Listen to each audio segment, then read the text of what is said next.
What's going on? We back with the Boston Lincoln more. Y'all know what it is. Your boy CJ Goodfella, double dipping with a food for thought video, catching up on off topic, off sports videos. And y'all know we do more than boxing, more than sports, and we cover the board. Talking about snitches, man, and how it's so frowned upon today, and they taking a hard, jab at snitches and trying to cut them out the game. But historically, when you look at the dope game, you look at overall, snitches have always been here.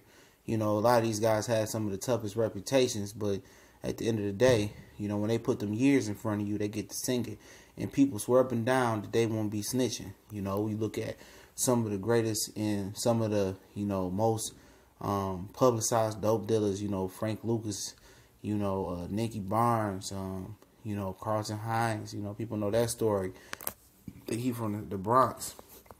Hooper that could have been, NBA player, chose to be a dope dealer. You look at Alpha, the whole real paid in full movement with that. You look at Rayful Edmonds. You look at some of Detroit's, they got the deepest lineage and most innovative dope dealers moving from the best friends, White Boy Rick, Demetrius Holloway, I believe his name was, to Maserati Rick, to the YBI, the Chamber Brothers. Chambers Brothers was based off of, New Jack City was based off of them.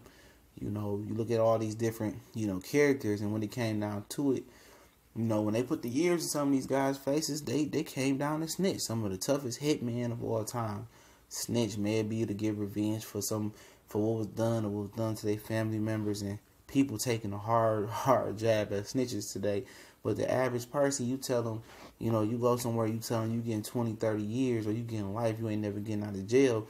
Or if you tell me something, you ain't got to see no jail time, or you might only see 1 to 5 years, or you might get parole. They gonna snitch. Off rip, they gonna snitch. Especially if you ain't close intermediate family or close blood, or you just, y'all just cool. Man, 9.9 times out of 10, the average motherfucker gonna snitch. And let's just keep it real. Motherfuckers making millions and they back on the streets and been selling dope for a long time. They consistently on the streets. They snitching. They informants. You got work snitches too. That's how a lot of people move up in the work world. It's by snitching and keeping and telling on you and stuff like that. So, and you got niggas that snitching for free. Ain't got nothing better to do but to snitch, and it's so frowned upon. People act like, oh, it's an epidemic. The last 18 or 15 years or 10 years, the number of snitches went up. Bullshit. Some of the toughest guys, I done watched a documentary on it. Maybe to save their families. Maybe to get revenge.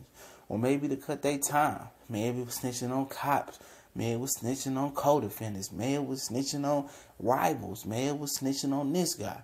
But the one thing about it, when a lot of those guys in that predicament in the dope game snitched on politicians or snitched on their CEOs, their co-defendants, or snitched on their rivals, guess what?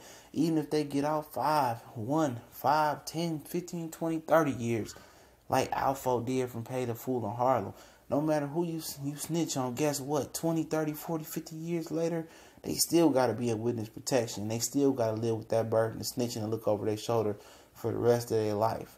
Even when they're in jail, they got to look over the shoulder for the rest of their life. And snitching ain't shit that just came in the style. Snitching been in the style. It has. It really has. And people act like, oh, no, this new generation just been snitching. No. It's them motherfuckers' genetics and niggas' genes and what they was raised up on and all that. It been snitches here since crack been popular, since cocaine and heroin in the 70s been popular. And that's one of the things I'm looking at when I'm doing these documentaries. Not only do I study the legit entrepreneurs, but I study the illegitimate, the non-legitimate, entrepreneurs as well, because, that's something that I really want to get into. But you got to study the good, the bad, the ugly. And some of the illegal entrepreneurs that might have been dope peddlers or whatever it may be, were some of the smartest dudes out there that could have been CEOs of Fortune 500 companies and made billions if it was just pushed the right way and made the right decision. But at the end of the day, they didn't. But they do bring something to the entrepreneurship table. They really do. If you watch those documentaries and watch them and really understand and able to translate into business, some of those guys could have been some of the greatest masterminds of all time, but took the wrong turn, and it's crazy. And some of them was the biggest snitches of all time. That's how they able to get home, or get college, go get special privileges in a joint. Excuse me, a little bit tired, but That's what it is, and it's crazy.